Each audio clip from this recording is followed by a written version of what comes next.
Good morning dear students. आज हम करते हैं +1 का पहला यूनिट स्टार्ट कर रहे हैं फिजिकल वर्ल्ड। इस यूनिट में 4 चैप्टर हैं हमारे। फर्स्ट चैप्टर है वर्ल्ड ऑफ फिजिक्स। इस चैप्टर में हम पढ़ेंगे कि फिजिक्स क्या है, फिजिक्स की दुनिया कितनी है, फिजिक्स का अदर ब्रांचेस के साथ कैसे रिलेशन है, और यूनिवर्स के फोर्स के नियम कौन से हैं, रूल्स क्या है, वर्ल्ड में बेसिक फोर्सेस कौन कौन सी हैं, ये हम पढ़ेंगे। इसमें बेसिक रूल्स कौन से हैं नेचर के, ये चीज़ें पहले चैप्टर में पढ़ेंगे। दूसरा चैप्टर है मेजरमेंट।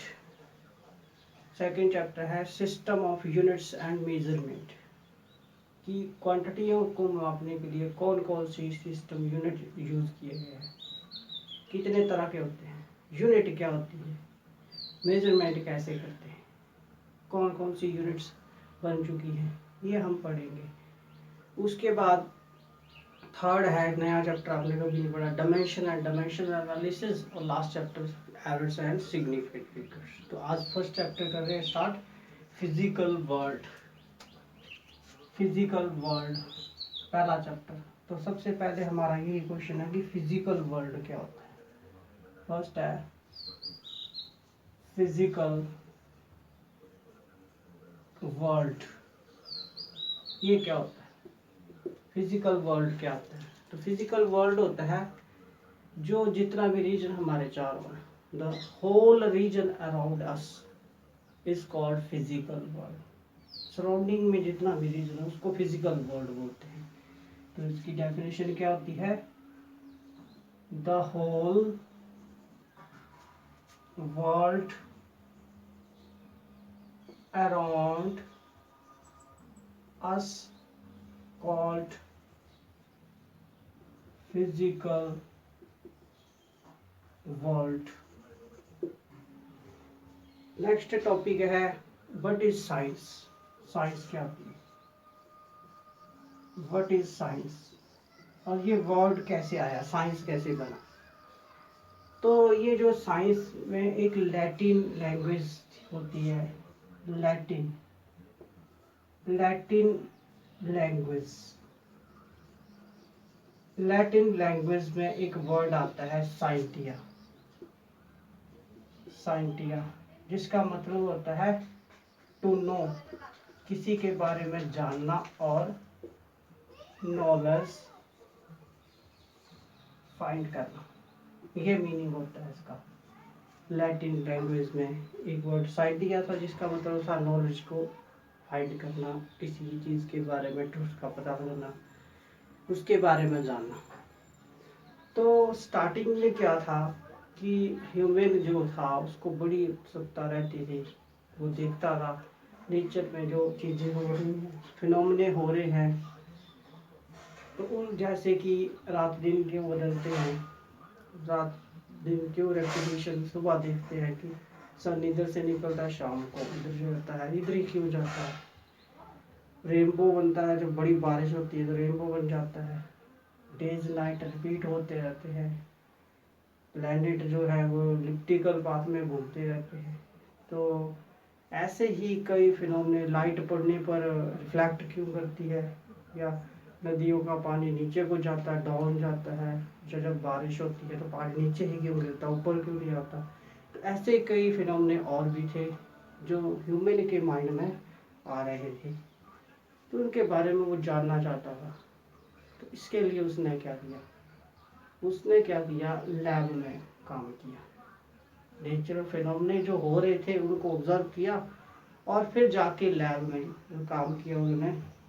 उसी जैसा जो हो रहा था फिनोमेना, सेम टू सेम उसने लैब में एक्सपेरिमेंट किया, उसी जैसा उसको दोहराया, उस फिनोमेने को एक्सपेरिमेंट किया, और एक्सपेरिमेंट करके उसको ऑब्जर्वेशंस मिली। ऑब्जर्वेशन से उसने क्या किया, ऑब्जर्वेशन जो मिली, फिर उसके ऊपर हाइपोथेसिस बनाया, कोई ना कोई हाइपोथेसिस लिया और उसकी वेरिफिकेशन की, ऑब्जर्वेशन को वेरीफाई करके देखा। वेरिफिकेशन का मतलब है कि जो एक्सपेरिमेंट से ऑब्जर्वेशन मिली, उससे उसने कोई ना कोई फार्मूला बनाया और उस फार्मूले को लगाया, फिर नेचर में लगाया। अगर ऑबे करता है तो वेरिफिकेशन हो गया, नहीं तो नहीं हुआ। ठीक है, फिनोमेना, वो रीजन पता चल गया उसका क्या। तो ये उसने लैब में किया, एक्सपेरिमेंट किए, ऑब्जर्वेशन ली और वेरिफिकेशन की। ठीक है, तो ऐसा करने पर जब उसने ऐसे किया तो उसको नॉलेज मिल गया, उसके बारे में उसने जान लिया, सच्चाई का पता चल गया, नॉलेज मिल गया ह्यूमन को। तो ये नॉलेज आज तक इतना ज़्यादा हो गया है कि अपने आप ये नॉलेज अब इतना ज़्यादा हो गया है कि वो सिस्टमेटिकली अरेंज, हमने उसको सिस्टमेटिकली अपने आप वो सिस्टमेटिकली अरेंज हो गया।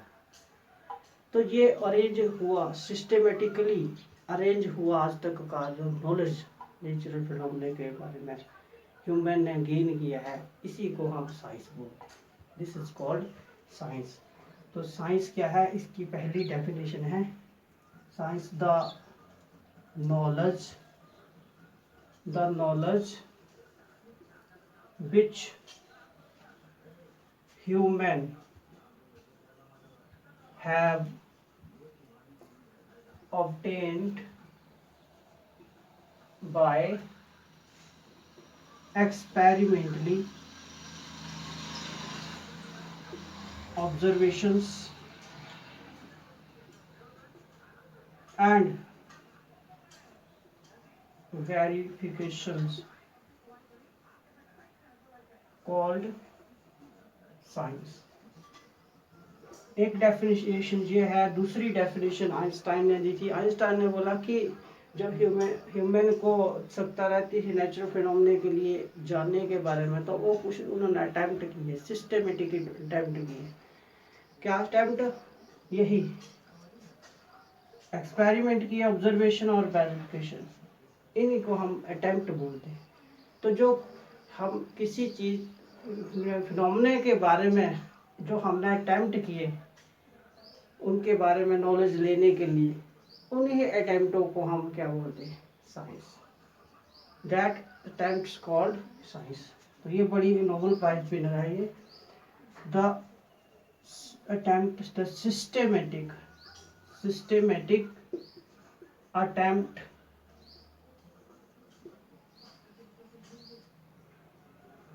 to find the knowledge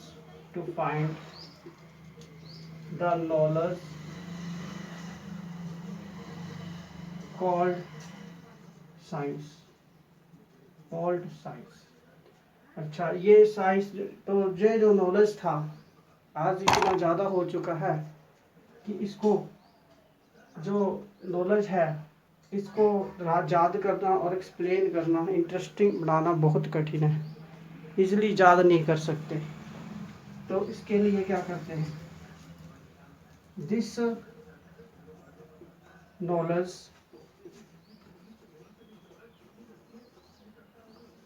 today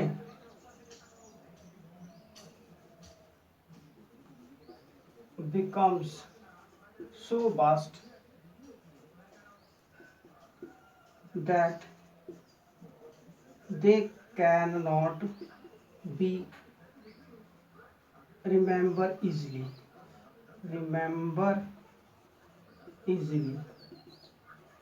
तो इसको इजीली हम जो है वो याद नहीं रख सकते, इंटरेस्टिंग नहीं बना सकते। तो इजीली याद कर पाए इसलिए इसके हमने ब्रांचेज में डिवाइड कर दिया, टुकड़े कर दिए हैं।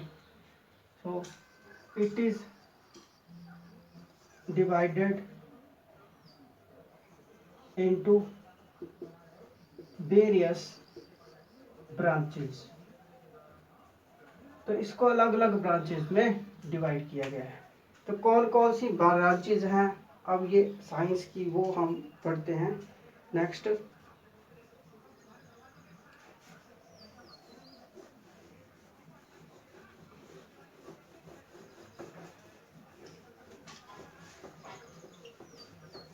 तो पहली जो ब्रांच है साइंस की, जो लिविंग और नॉन लिविंग थिंग्स की स्टडी थी, साइंस इसको दो ब्रांचेस में डिवाइड किया गया। कौन कौन सी? एक ब्रांच जिसमें हम नॉन लिविंग थिंग्स की स्टडी करते हैं, नॉन लिविंग थिंग्स, और उसकी ब्रांच अलग बना दी, उसका पार्ट अलग कर दिया। इस स्टडी को हम बोलते हैं फिजिकल साइंस। Physical science. और जो लिविंग थिंग्स की स्टडी थी उसको अलग कर दिया, लिविंग थिंग्स। इसको बोलते हैं हम बायोलॉजिकल साइंस। ऐसा पार्ट जिसमें हम बायोलॉजिकल साइंस, ऐसी ब्रांच जिसमें हम स्टडी करते हैं लिविंग थिंग्स की। ठीक है। अब इसके बाद अभी भी नॉलेज इतना ज़्यादा था कि उसको हम इजीली याद नहीं कर सकते, तो इसको भी अलग अलग ब्रांचेस में डिवाइड कर दिया। कौन कौन सी? फिजिकल साइंस की केमिस्ट्री,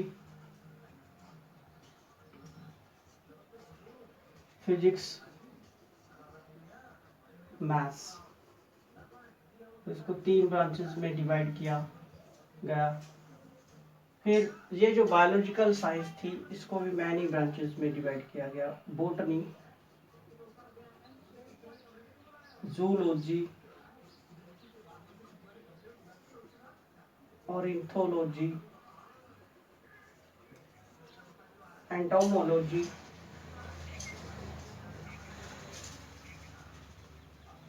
तो ये जो केमिस्ट्री है, केमिस्ट्री क्या होती है?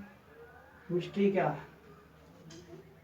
ये साइंस की या फिजिकल ब्रांच, फिजिकल साइंस की ब्रांच जिसमें पार्ट जिसमें हम स्टडी करते हैं एलिमेंट की, कंपाउंड की, उनके स्ट्रक्चर की और उनकी प्रॉपर्टीज की। ठीक है।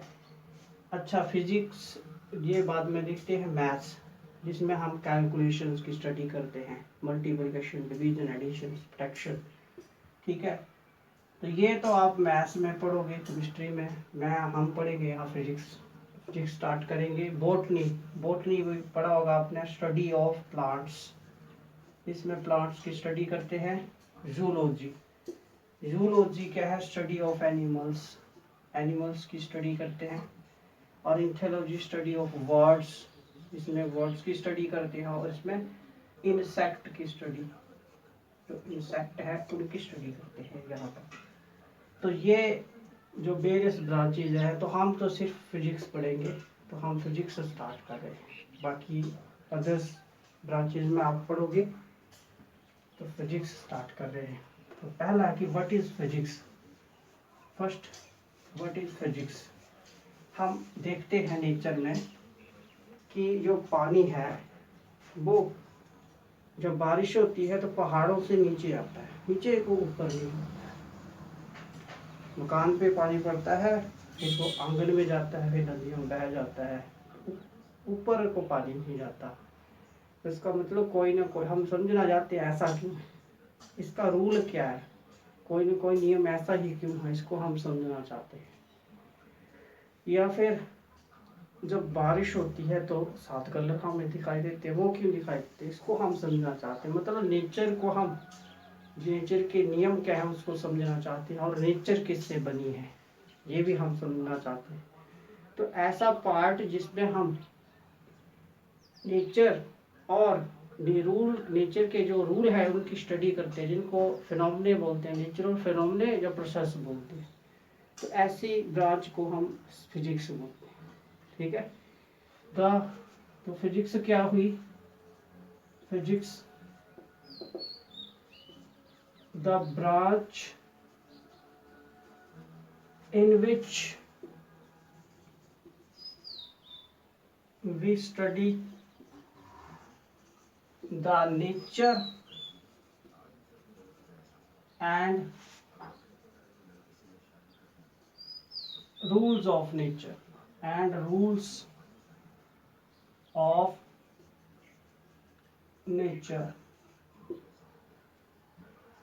और फिनोमेना भी बोलते हैं, called physics। अच्छा, फिजिक्स में हम दो चीज़ों पे बहुत ज़्यादा फोर्स करते हैं। उन दो चीज़ों पे जिन पे हम बहुत ज़्यादा फोर्स करते हैं उनको बोलते हैं थ्रस्ट एरिया। फिजिक्स के थ्रस्ट एरियाज बोलते हैं। तो नेक्स्ट है thrust areas. Thrust areas science में हम जो है दो चीज़ों पे ज़्यादा फोर्स करते हैं और वो कौन कौन सी हैं। पहली चीज़, हम उन फोर्सेस को हम बोलते हैं थ्रस्ट एरिया फिजिक्स के। और कितने हैं? वो दो हैं, दो पर ही हम करते हैं। तो फिजिक्स के दो थ्रस्ट एरिया हैं। पहला कौन सा है? पहला जो फोर्स हम ज़्यादा करते हैं वो करते हैं हम कि जो फिजिक्स में साइंस में रूल कम बने, कि ज़्यादा से ज़्यादा फिनोमेना को हम कम रूलों से एक्सप्लेन करें, कम रूलों से एक्सप्लेन किया जाए, सम लॉज से, फ्यू लॉज से एक्सप्लेन किया जाए। रूल कम बने, रूल कम होंगे तो अंडरस्टैंड करना ईजी होगा, समझना आसान होगा।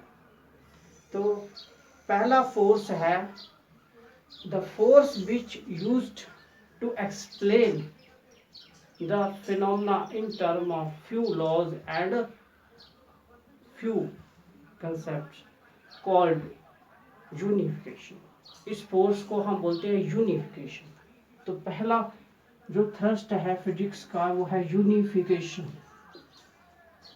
तो देखा होगा आपने, कई बार हम पढ़ते हैं कि प्लस वाला फार्मूला हो तो जो उसका माइनस वाला वो भी प्लस में ही हम बनाते हैं ताकि रूल कम बने, यूनिफिकेशन की।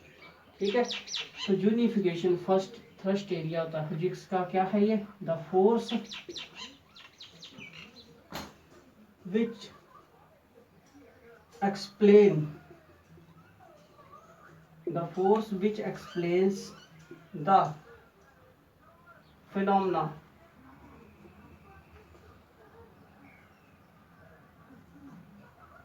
इन few laws or concepts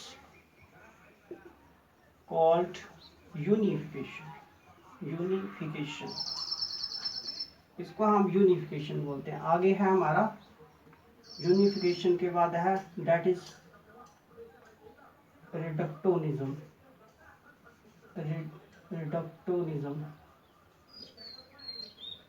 रिडक्टोनिज्म ये क्या है?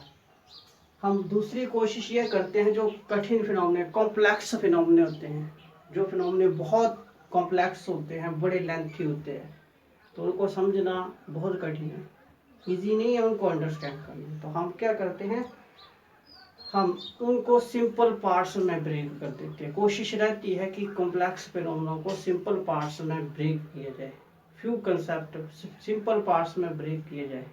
ठीक है। तो सिंपल पार्ट्स, अगर एक बड़ा लंबा आर्टिकल है उसको आप छोटे भागों में डिवाइड कर दो तो समझना आसान हो जाएगा।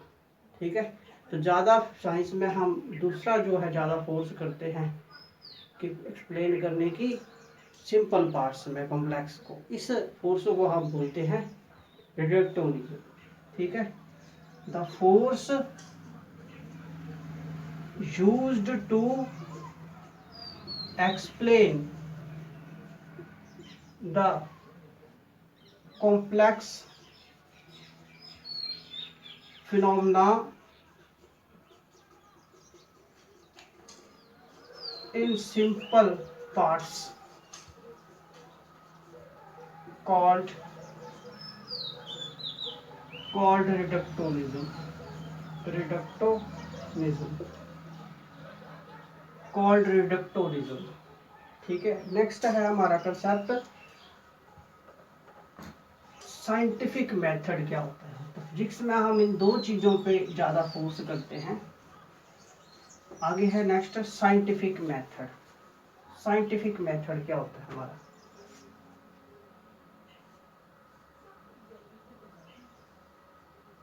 साइंटिफिक मेथड ये क्या है? फिजिक्स में जो साइंस का जो नॉलेज है नॉलेज फाइंड करने के लिए जो हम मेथड लगाते हैं, नेचुरल फिनोमेना जो हो रहे हैं उनके ट्रुथ का पता लगाने के लिए जो हम मेथड यूज करते हैं, उस मेथड को हम बोलते हैं साइंटिफिक मेथड। और ये जो मेथड है इसके कुछ स्टेप्स होते हैं, ये कुछ स्टेपों से बनता है। कौन कौन से हैं? तो पहला स्टेप है दैट इज फर्स्ट, जो है इसमें लिख लेते हैं पहले क्या होता है ये scientific method. The method used to find the knowledge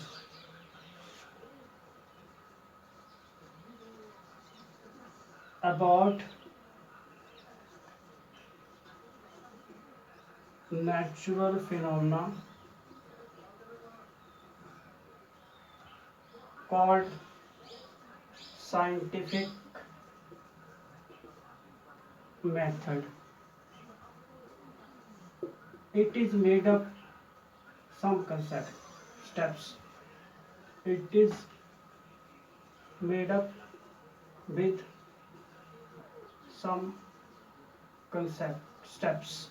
ये कुछ स्टेपों से बनता है। कौन कौन से? पहला, अब जिस फिनोमेने को हमने एक्सप्लेन करना है तो उसमें सबसे पहले क्या किया जाता है, उस फिनोमेने के ऊपर जो हो रहा है उसको पहले हम ऑब्जर्व करते हैं और उसको ऑब्जर्व करते हैं। सबसे पहले हम ऑब्जर्वेशन लेते हैं, जो फिनोमेना हो रहे हैं उसको जिनको एक्सप्लेन करना है तो उनके ऊपर पहले ऑब्जर्वेशंस लेते हैं। फिर ऑब्जर्वेशन लेने के बाद, ऑब्जर्व करने के बाद सेम टू सेम हम लैब में जाते हैं और लैब में हम उसको वहाँ उस ऑब्जर्वेशन के ऊपर सेम टू सेम वो एक्सपेरिमेंट रिपीट करते हैं। जैसे न्यूटन ने सेब को नीचे गिरता हुआ देखा था, सर पे गिरा था और उसने फिर वही सेम टू सेम उसने क्या किया था, ग्रेविटी जहाँ नहीं होती लैब में उस स्पेस जनरेट किया और 2 गेंदों से एक्सपेरिमेंट को रिपीट किया। ठीक है, तो दूसरा हम एक्सपेरिमेंट करते हैं, पहले ऑब्जर्वेशंस लेते हैं फिनोमेना से और फिर एक कंट्रोल एक्सपेरिमेंट करते हैं लैब में। एक्सपेरिमेंट से हम जो ऑब्जर्वेशन रिजल्ट्स मिलते हैं हमें, उन रिजल्ट से हम क्या करते हैं, उनका बिहेवियर देखते हैं। जो रिजल्ट ऑब्जर्वेशन हमें एक्सपेरिमेंट से मिलती हैं उनका ऑब्जर्वेशन से वो क्या बिहेवियर शो करती है, उनका लॉजिकल बिहेवियर स्टडी करते हैं। ऑब्जर्वेशन क्या बिहेवियर शो करती है वो स्टडी करते हैं और उसी के बेस पे हम फिर कोई ना कोई फॉर्मूला मॉडल्स बना देते हैं। जो एक्सप्लेन करेंगे वो मॉडल्स बन जाएगा, मैथमेटिकल मॉडल, और मॉडल के बाद फार्मूला बना लेंगे मैथमेटिकल, फिजिकल रिलेशंस ड्राइव करके फार्मूला बना लेते हैं और फिर उसकी वेरिफिकेशन करते हैं। वो फार्मूला हम फिनोमेने पर लगा के देखेंगे, अगर वेरीफाई होगा एक्सप्लेन करेगा तो वेरिफिकेशन हो जाएगी, नहीं तो फॉल्सिफिकेशन होगी। और वेरिफिकेशन हो जाए तो वो एक रूल्स बन जाता है, एक लॉ बन जाएगा। ठीक है, तो सच्चाई का हमें पता चल जाएगा। तो ये जो है, ये स्टेप्स जो है इसको हम क्या बोलते हैं, साइंटिफिक मेथड है और साइंटिस्ट इसका यूज करते हैं बनाने के लिए। तो कौन सा है? फर्स्ट है टेकिंग ऑब्जर्वेशंस फ्रॉम फिनोमेना, और सेकंड फिर उसके बाद perform experiment, third study logical behavior, fourth मैंने बताया मैथमेटिकल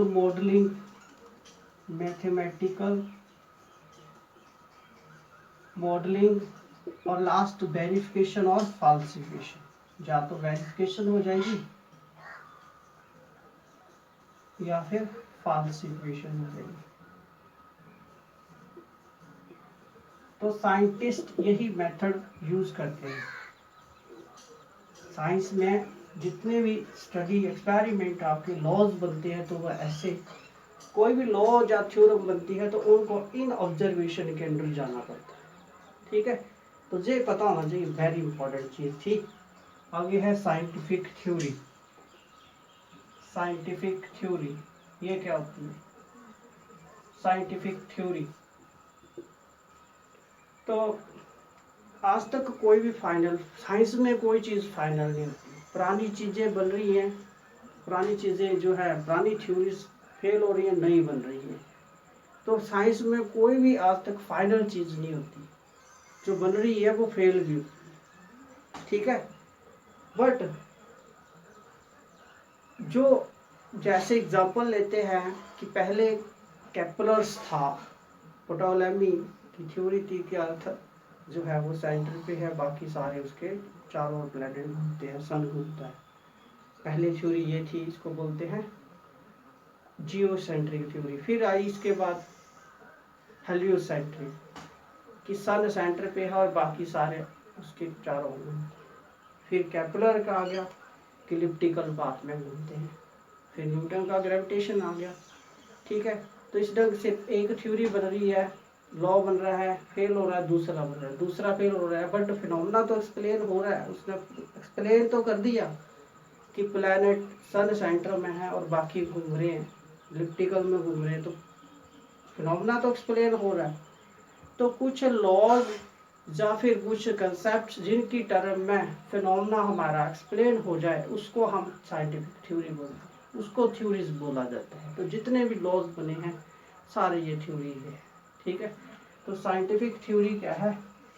द सम लॉज और concept in term of which physical phenomena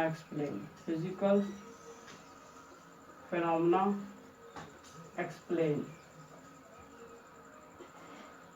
called scientific theory। तो आज तक कोई भी चीज जो है वो फाइनल नहीं है। ठीक है, there is no final in the science. Clear? तो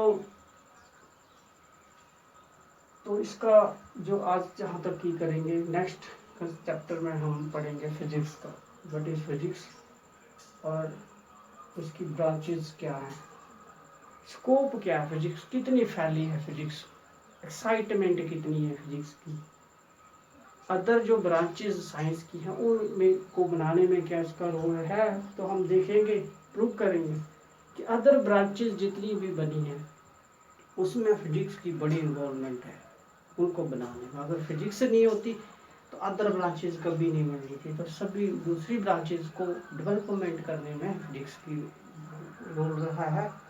ठीक है, तो फिजिक्स का रोल होना बहुत ज़रूरी है। ओके, आज ना, थैंक यू।